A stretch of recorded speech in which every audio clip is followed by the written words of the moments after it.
Powered by Riverside FM.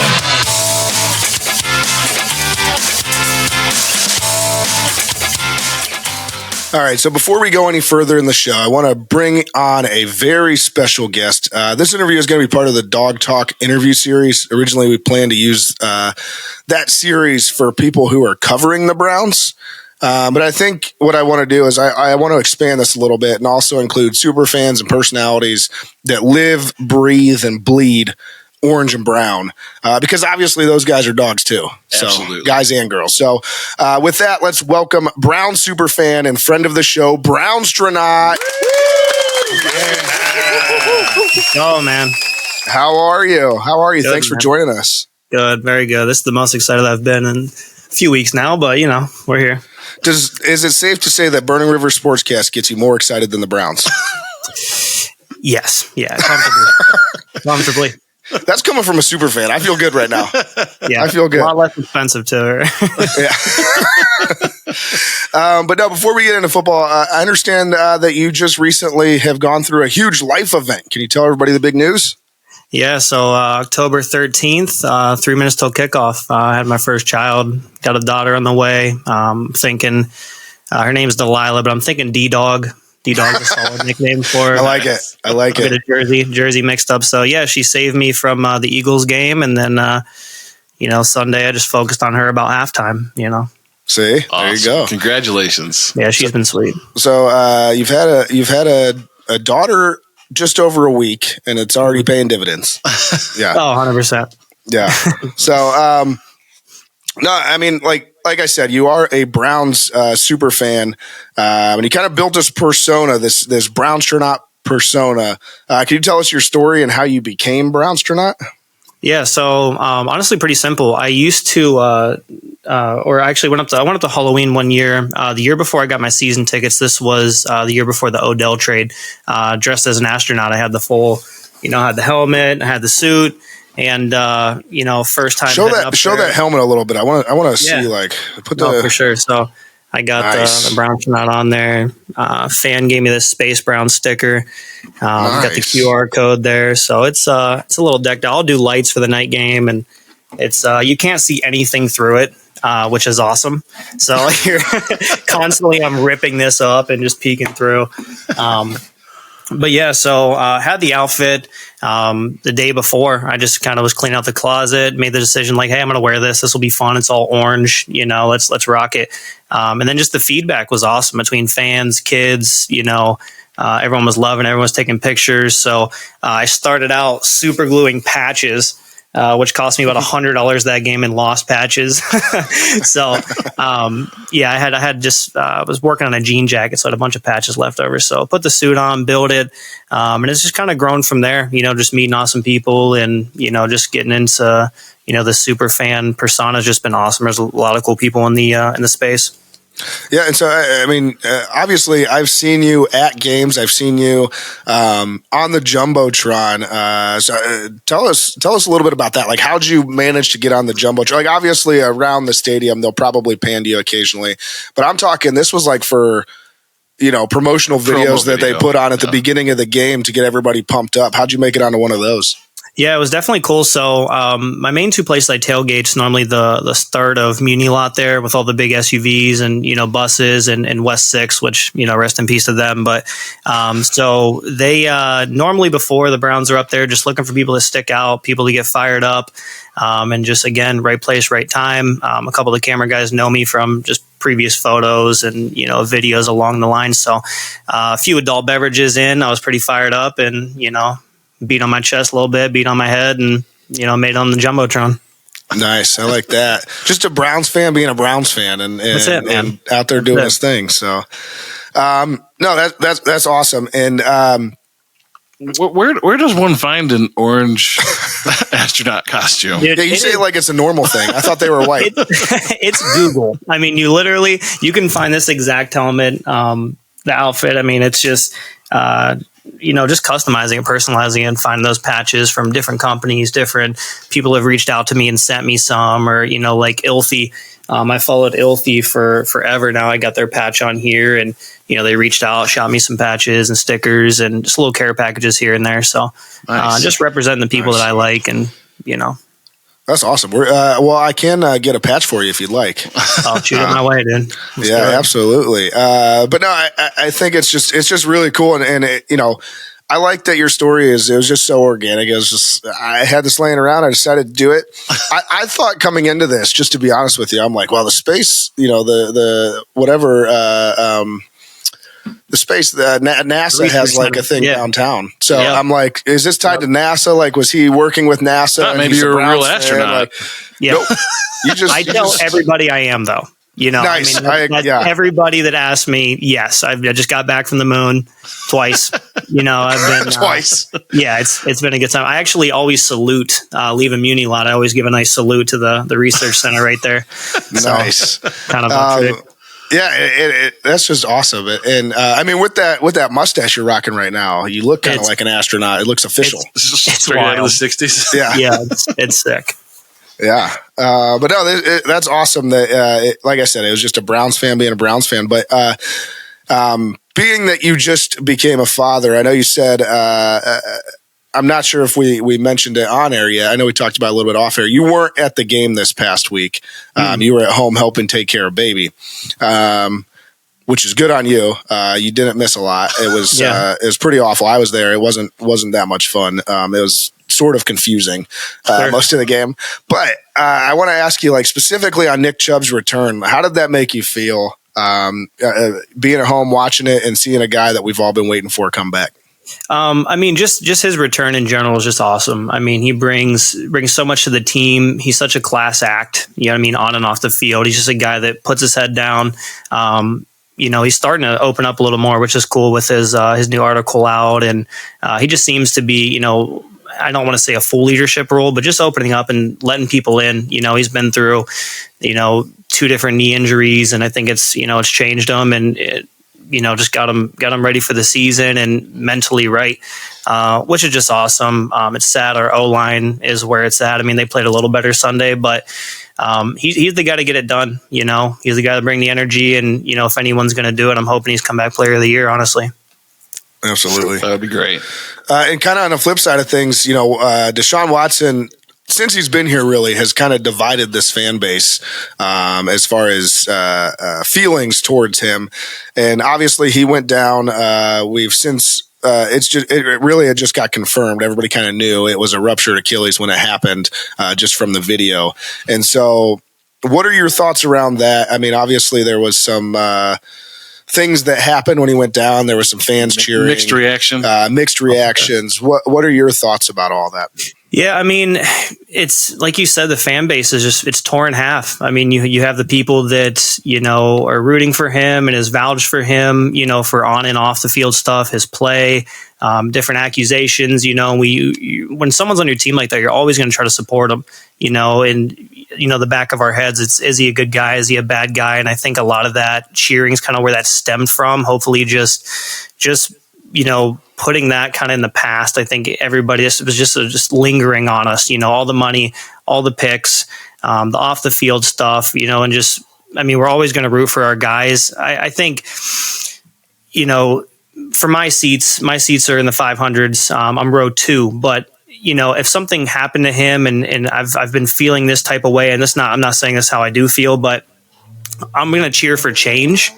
I'm never going to cheer for someone's season being over, or, him being done and never playing again for us, or, his job being over. But, it's so I wouldn't be able to see that, and I'm not saying I would have cheered or not cheered, but it would have been one of those things again where it's just, hey, I'm ready for some change. It feels like a lot of people are ready for change. And even if it was just for the game, a rolled ankle or something like that, just bring somebody in, bring some energy in. And, I wasn't there to hear the boos or the cheers, but I heard they were pretty egregious. It was intense. I was there. And at the beginning of the game, we talked about this on our live show Sunday night. At the beginning of the game during player introductions, that was actually the moment that I was like, this is getting to a pretty insane point, just as far as the franchise goes and what's happening, because Deshaun Watson got introduced right before Nick Chubb, and it was like deafening boos Yeah. Like the loudest negative reaction I heard to a player ever coming out of the tunnel. And like the boos were louder for Deshaun Watson before the game than they were for the Bengals coming out of their tunnel. And then literally a second later, they go into the promo videos for Nick Chubb, and he's returning, and they announce Nick Chubb, and it was the loudest reaction I've ever heard in a positive way for a player coming out of the tunnel. And I was just floored. I was like, this is insane. Like, this is bad. This is worse than people who don't go to the games know, because you don't hear that unless you're in the stadium.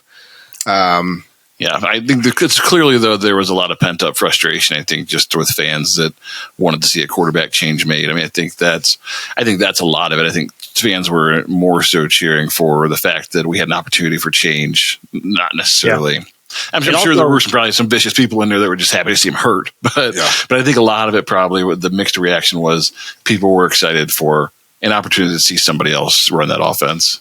Especially, the guards wrapping up the way they wrapped up, just a bad time for Cleveland sports. People are upset, all the expectations coming into this year, and just seeing how things played out. It's just, again, people are ready. They're ready with their pitchforks, and they're ready to roll, good or bad. And that's when it comes to Browns fans, they'll die with you, but they'll stab you in the back if they can, like they're just so savage, man. They're just crazy. Yeah, we had talked about, Tim Couch suffered the same fate, right? Way back when he broke his leg and they cheered him off the field. So. Yeah, it's been done before. And I will say this to Browns fans' credit. I still think we're the best fans in the world. I know everybody on Twitter was talking about all Browns fans should be embarrassed, or I'm embarrassed to be a Browns fan, and all this stuff when people cheered after Deshaun. But to your point and what you just said, they'll ride or die with you if you're playing well. And even when you're not necessarily playing well, they'll ride or die with you if they're one of your guys until they reach that point that they're fed up. And to the Browns fans' credit, they will let you know. They'll let ownership, they'll let coaches know when they are fed up with somebody. And I think it had just reached that point, unfortunately, with Deshaun. Yeah.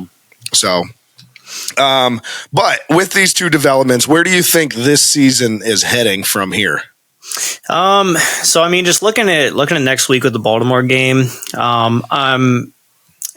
DTR is the finger injury. What I hope that we start Jameis and just see if there is that Flacco, lightning in a bottle type. He just absolutely lights it up, especially, with the finger injury. We lose this game though. I think it's DTR time just to see what's left.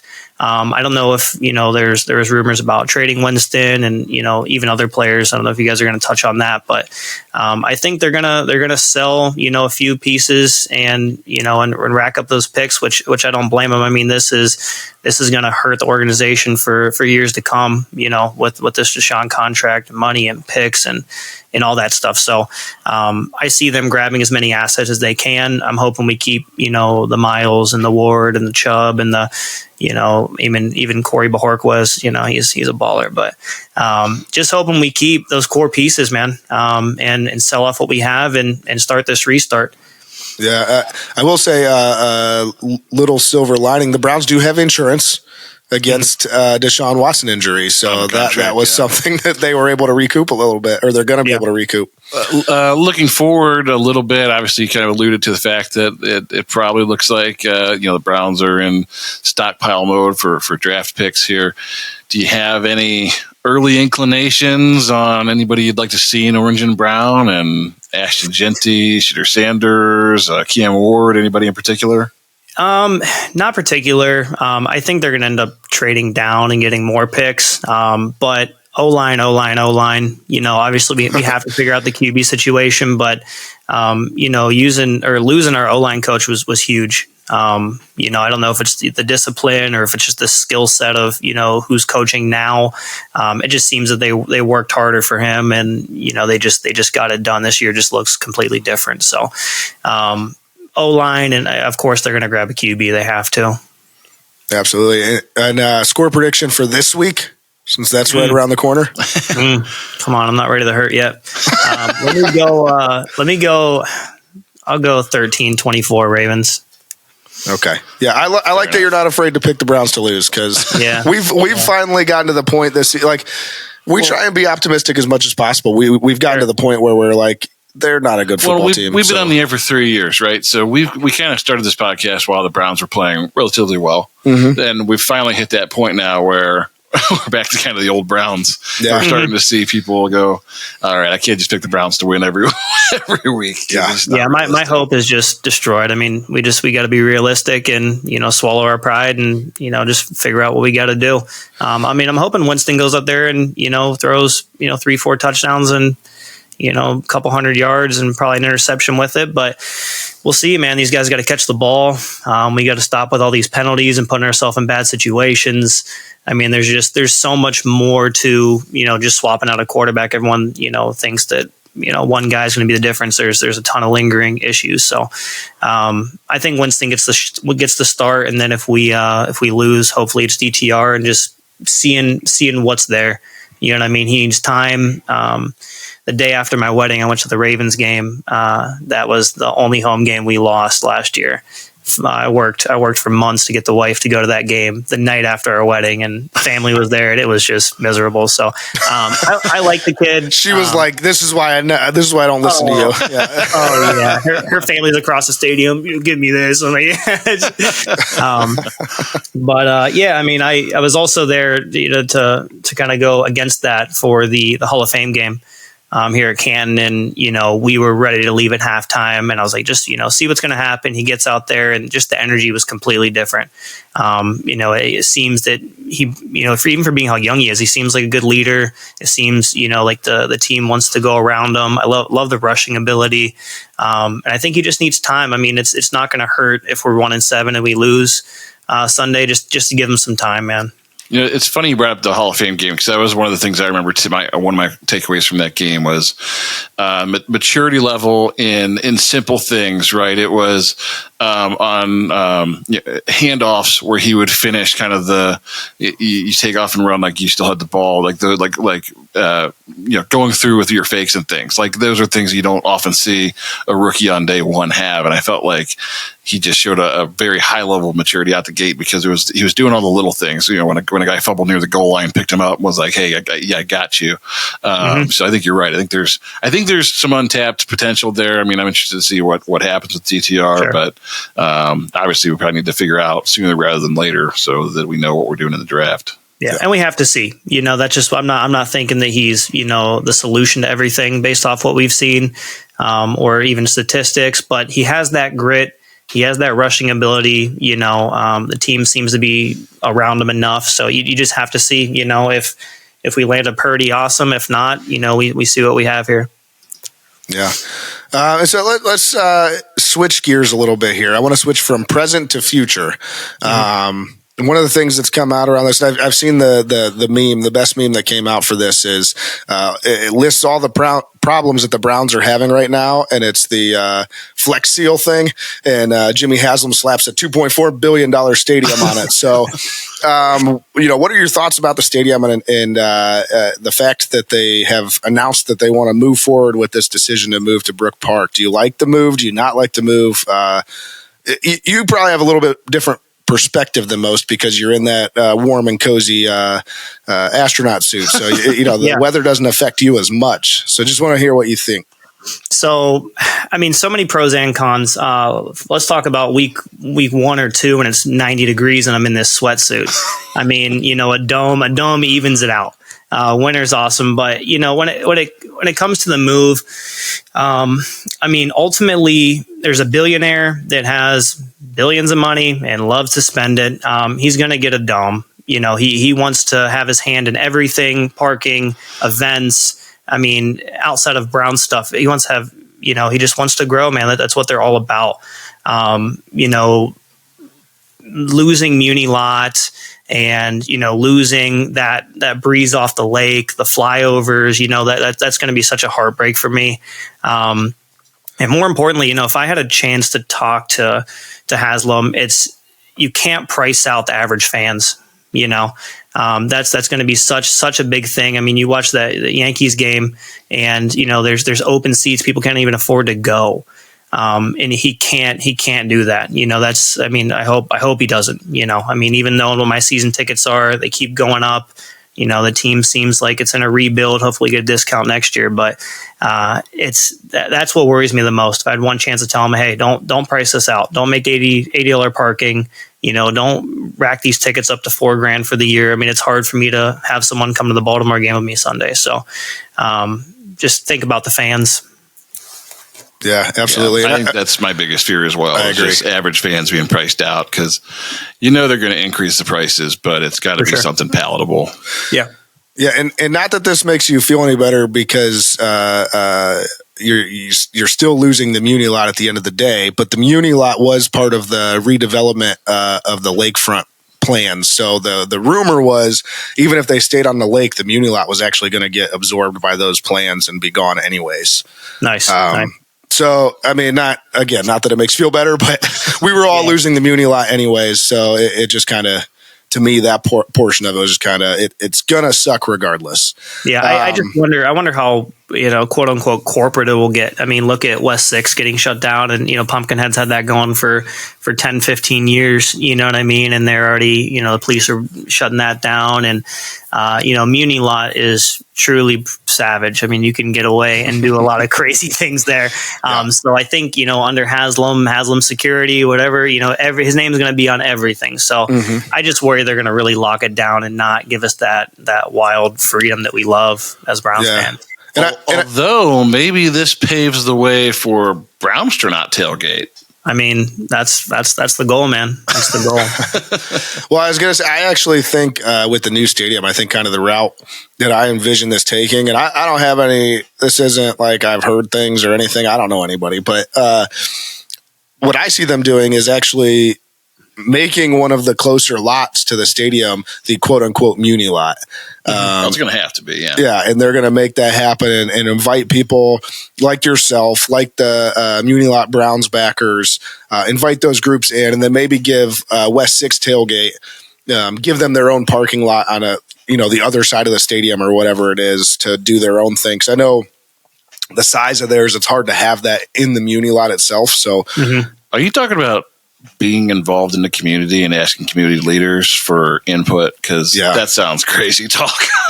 I mean, that's how I envision it going. But I'm not a billionaire. I don't know what billionaires do. I don't know what billionaires do. Yeah. But no. So I mean, overall though, were you for the move or against the move? I guess is the question.